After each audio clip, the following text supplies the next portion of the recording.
Thank you, Asan. Hello, ladies and gentlemen. I think it's really a great honor to finalize the day. So we're doing this in 30 minutes. It's going to be fairly quick. We're not going to have long presentations, but we'll be having some questions and answers, and you're welcome to ask questions. I will be watching you. And the topic of this session is, actually it's quite a good topic. Successful business in Eurasia, managing perception. Because obviously all businesses, they believe that it's great business, and all companies before IPO, they believe it's great IPO. And but perception is different, and do you need to manage it, or it's happening anyway? And what sort of image company has got in eyes of the potential investors, and how to manage the risks. And we have got great panel. We have got great experts on this subject. And I'd like to introduce briefly my colleagues. And first of all, Helene de Villiers-Piaget.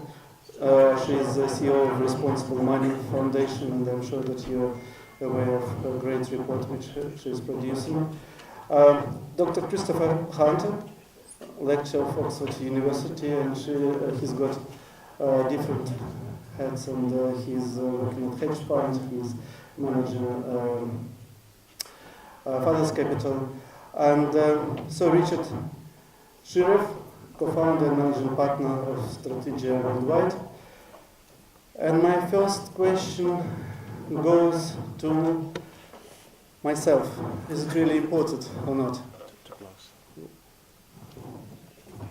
No, it's not important. We don't need to talk about it. But we'll be talking about it anyway. First of all, because we're talking about Central Asia, and I don't know this region very well. I worked there just for 27 years, so there are some years to work, and then I will know a little bit better this region. But from what I know, I really see a very interesting picture.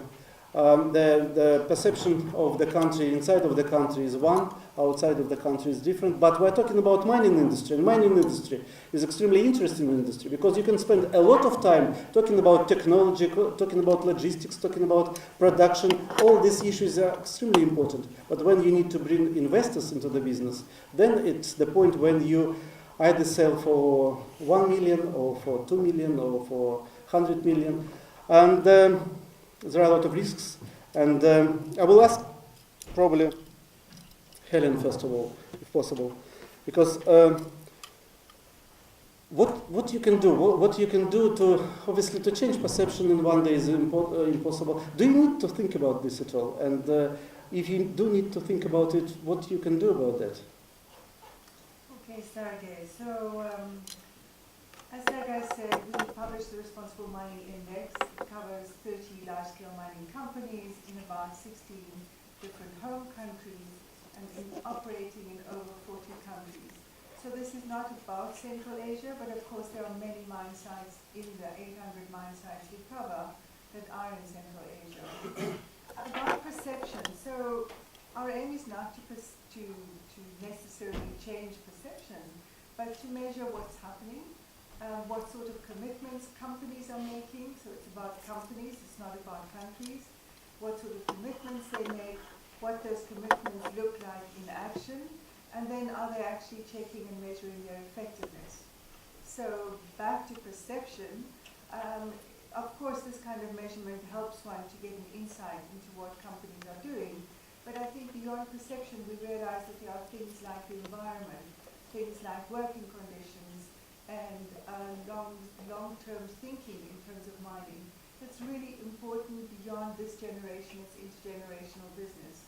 And so it's beyond perception, but it's about companies being able to demonstrate what they're doing about things that matter to society at large. And that society at large, of course, includes investors.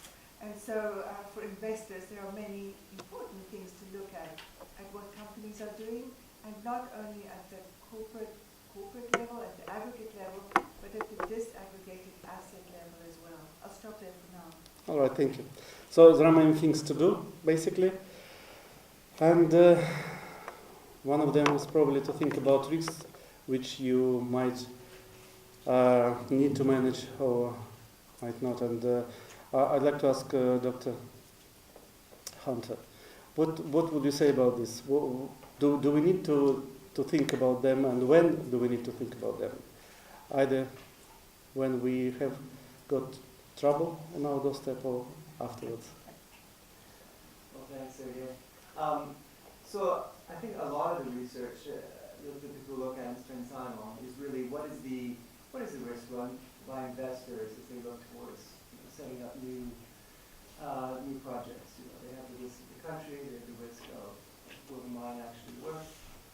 What I've been focusing on recently is really looking more at what are the risks run by the host nation, or the host country that's accepting investors. And I think one of those big ones is the reputation or the perception risk that we're discussing. But there are also many others that it's very important that the host country take account of.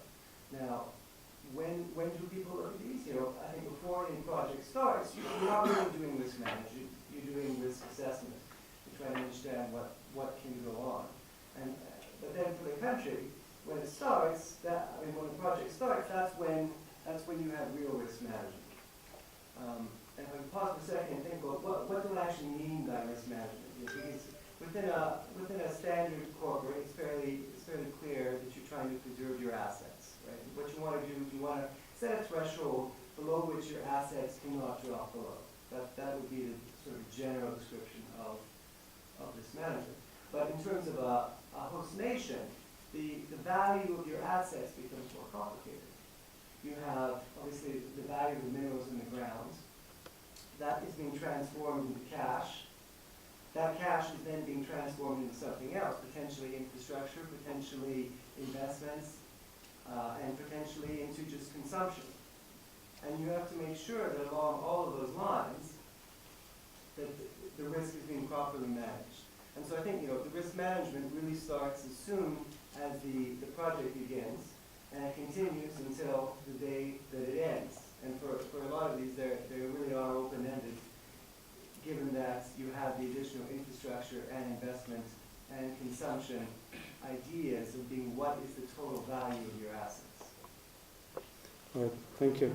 I understand that Sir Richard has got tremendous experience in strategy, and obviously risk management is one of your probably topics. And I'd like to ask about Central Asia in particular. Do you think anything special, specific, in terms of how do you approach in this part of the world when you think about strategy and how you manage risks, and what would you say? I think I'd start by saying that 70% or so of delays in mining projects come from a failure to think through risk comprehensively. And they're delays caused by community issues or environmental issues rather than necessarily technical issues. So what about Central Asia particularly? Well, I think the first thing, as in any strategy, is understanding the environment you're operating in. And that means thinking through a whole range of factors, getting under the skin of a particular project. And rather than perhaps charge in and being led, however tempting it is to be led technically or geologically, just stand back, think, understand the relationship between the potential risks that you might be facing, understand where you're looking to get to in terms of vision or business objectives, what is it that needs to be achieved to get there, and it's a process of really thinking right to left rather than left to right in order to achieve a given vision. But above all, it's about understanding that there is inevitably a relationship between risks, so that measures taken to address one risk can have a second or third order effect on another. If you don't think it through to begin with, you are very likely to be met with massive costs downstream when things do go wrong, as they invariably will. So it's worth testing the plan, testing your strategy against the inevitable what if things go wrong. And that's a discipline that I think will apply as much to Central Asia, frankly, as it does to any other part of the world. But it starts with understanding the environment you're operating in. It is a complicated process, but at the same time it's very well structured, and the big companies, big organizations, normally they have in place some kind of plan, right? They have proper approach. And my question is to all of you. You've got big experience. How to avoid situation which happened, for example, in case of I don't know, Malaysia and Goldman Sachs situation, which is now discussed. But when you're talking about investors and when you're choosing investor or investor is choosing you, actually we're talking about Eurasia, but we didn't give a definition of this region. Eurasia, what is it? Is it Japan and France, or is it? To my mind, Eurasia is a bit closer than. Right? Would you agree with me, or shall we talk about Eurasia in general? Or that's why I'm just talking about geographically. That's why I'm talking about Central Asia and Mongolia and this area, if you don't mind. So, how you can avoid this situation? And or there is no way you can avoid this when you invite a very well-respected consultant, and then this consultant is doing a great job, and then at the end of this project, you find yourself in trouble. Yeah, Helene, please. Well, just first about what is Eurasia, I must say I live in France, but every time I'm in Moscow, I'm so happy because the plug point for my hairdryer is the same. So for me, they're all the same. Right. More seriously, though, we think that from our research, we find that external requirements, when there are external requirements placed on companies, they do better reporting and they take better care.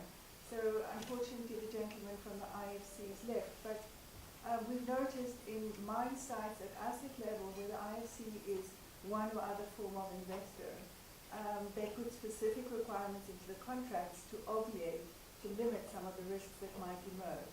And so to investors here, in whether you're bankers or other forms of investors, we really think one has the power as investors to do more in terms of what you write into the contracts and the agreements, in one way to mitigate some of those problems. Right. And I think one thing that has to be clear is that you need to try and there needs to be a clear set of objectives so that everyone knows exactly where they're trying to get to. And then you need to have 100% alignment between the various parties, because as soon as you have different goals between the different, the advisors, the mining company, the financiers, the host nation, then that's where you end up with these misunderstandings, these unexpected results. So to my mind, that's key, is clear objectives and 100% alignment. That's not always easy to achieve, but I think it's normally possible. So Richard. A couple of points. I think firstly, the reality that ESG, environmental sustainability, governance, is absolutely part of the reality of business.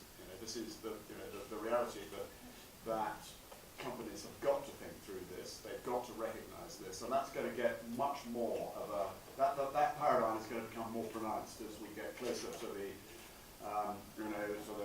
to the final decision point at which with climate change and all that. And of course, what we're talking about is, understandably and quite rightly so, empowered communities who can have an impact. So I think of the Indian Metals and Mining Company that was going to scoop the top off two mountains sacred to the indigenous people who lived in the jungle below, and of course they in Eastern India, they were that indigenous community were able to access any number of anti-mining NGOs that hit right at the share price of that particular company. The High Court of India found against them, and that reputation still sticks with them. So it's absolutely incumbent, I think, on companies to think that through. Now, equally, investors will be interested in that. That ESG investment is absolutely part of the consideration, I would suggest now. So what? Well, the next point is, in order to attract investment, you've got to be able to demonstrate that you've got strategy. I come back to the strategy. You've got to demonstrate that you've got a strategy for managing risk. And investors will want to ensure that any project they're investing in has that risk addressed properly. And in order to reduce these risks, if I'm Russian myself and if you're a Russian company, would it help for the Russian company to re-register it from Russia? And because everybody is talking about sanctions and not many people many people they do understand that it's not Russian sanctions, right? It's particular individuals and particular companies are under sanctions. But still, would it be easier for the Russian company to pretend or to position itself as an international company? Would it be easier and will minimize risks for them in this case, if they're looking for the investor? You could argue about positioning as I think the critical thing is Let's to argue. demonstrate. I think I would say that it's got to be able to, any company has got to be able to demonstrate that it's got the right approach to governance, risk management, controls, and regulatory adherence. And I'm sure that is as feasible for a Russian company as it is for an international company. So, and of course, there may well be, as we heard from Peter Hambro, great advantages with working with a Russian company in Russia. I think the key thing is to be able to demonstrate that adherence to regulation and international standards. Right. So, any comments on this, or we can go further?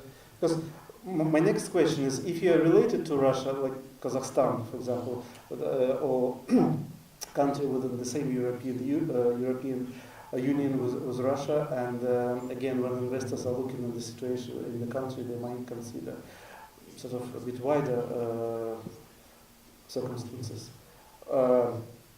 Is it important to think about this, or better to concentrate on the corporate issues and, as you said, on the particular regulations which should be met?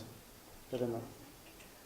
So, I don't have a particular view on what Russian companies should do, but I support what Richard said, that the same applies to any company anywhere. One really does need to look at the ESG issues, the things that put your reputation at risk and that give confidence to investors.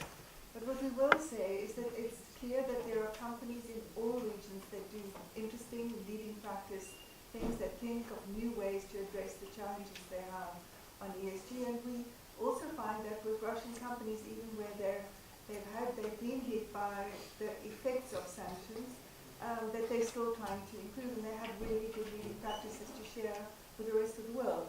Yes. So we have examples of that in our index, and we also have, as it happens, the question came up about Russian companies reaching out and saying, we would like to be part of an index like yours, please put us under the same scrutiny as everybody else. So I think, and this goes for all parts of the world, so I think it's not a question of Russia or sanctions. And lastly, let's not forget about one of the things that transcends sanctions and transcends all the differences from different regions of the world, and that's the Sustainable Development Goals of the UN. Everybody has signed up to that. All countries are reporting on that, and there are opportunities for all companies to join their governments in reporting on their development, on those development goals, which really are for the good of everybody. So I think these are the things that transcend the differences, and it's worth focusing on them as well. Right. By the way, if anybody has got a question, please ask. If not, then I will carry on with my idea of talking about investors and the investors. While you're thinking about your questions, what I noticed over the years that we can divide investors into two types. One is, let's call them financial investor. Another one is industrial investor. So industrial investor has got very good idea of the industry, and in the case of mining industry, they know mining industry very well. A financial investor normally knows country very well, so and it's much quicker. So financial investor is coming to the country and then coming out of the country right in time in time out. With regards to industrial investors, if they're coming, then they're staying longer, probably for 10, 20, 30 years. At the same time, would you agree with this, or do we need to think about different types of investors? So we can talk just about industry and strategic partnership, because sometimes when we're talking about strategic partnership, we're talking about potential competitors or existing competitors. do we have this risk? So when you're inviting as investor your strategic competitor or strategic partner, then you might lose your share of the market. Is it sensible approach? So Richard, would you, Dr. Hunter? I think I would defer to somebody who's been much more involved in investment than I've been to take that question.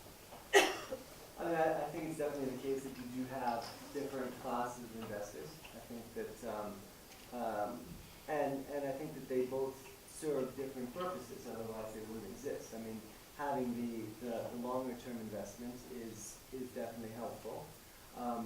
But then being able to quickly put money into a project, if you believe in it, and you have the money available, is also very important.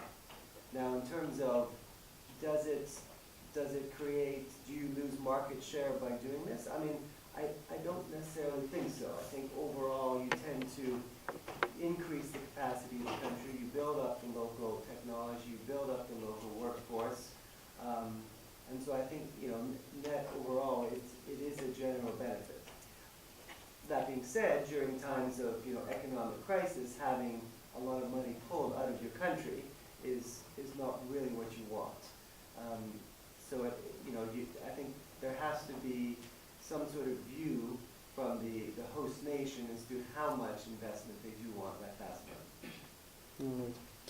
So we had got just 30 minutes for our session. It's incredible that we are running out of time very soon. And my simple question: do you know any other place in the world where mining industry is more attractive than in Eurasia? Does anybody know?